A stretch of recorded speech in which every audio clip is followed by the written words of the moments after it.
Ginataang kamansi na may malunggay. Ayan guys. Fish po na gulay. Kamansi! Guys, magluluto po ako ngayon ng gulay. Tatlo po yan. Oh my God! Wow! Hirap po magbalat.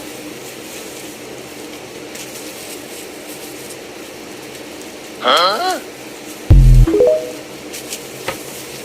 Tapos na guys. Tapos na balatan. Ayan na. Nabalatan ko na po yung kamansi. Ayan guys. Yun na po yung hindi ko makain ito. Napakasarap po na gulay to guys. Kasi mayroon pong puno dito ng kamansi sa kapitbahay namin. Ayan. Mahirap po akyatin. Kaya binili na lang po namin. Gulay-gulay na naman tayo ngayon. Ayan, madali na lang siya pag nabalatan na. Madali na lang po yan guys.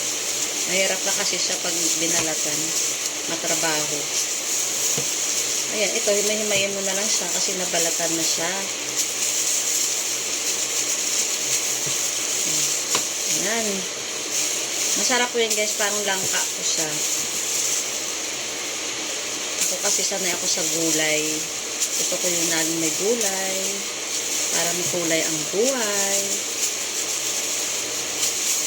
Nagataan ko po yan. Ito po yung ulam namin ngayon. Ginataang kamansi at lalagyan ko siya ng daing.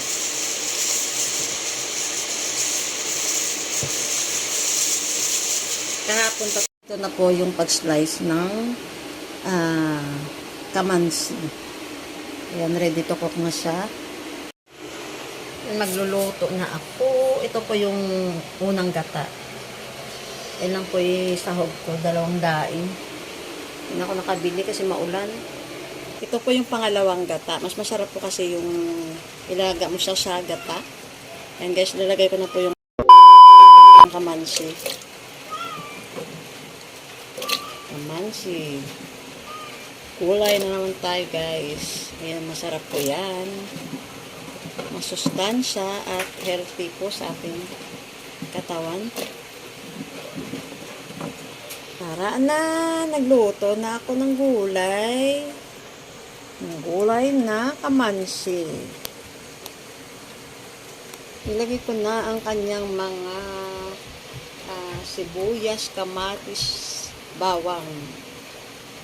Ang kanyang mga ingredients.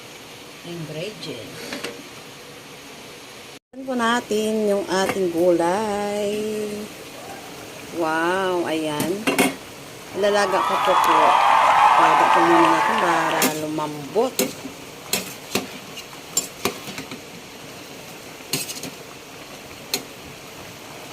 Masarap po yan guys, yung kamansi. Yung mga hindi po kumakain. Pag natikman nyo po yan, masarap po yan na gulay. Ito na siya ng bell pepper. Salt at bagoong isda. Lagay ko na rin yung sili. Lagay ko na rin yung daing. Mix ko natin ay pabot nga yung ano ko. Next po ay yung unang gata. Yan. Hintayin po natin kumulo at titikman po ang kanyang lasa kung okay na po siya. Masarap na. Next po natin na ilalagay na po yung malunggay. Akin na yung malunggay. Lagay mo na.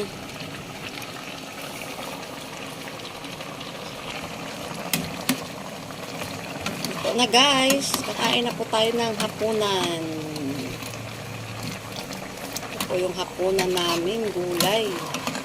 Na may gata.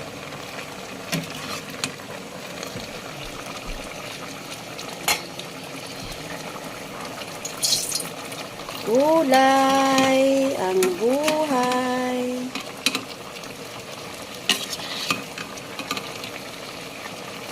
Ito na.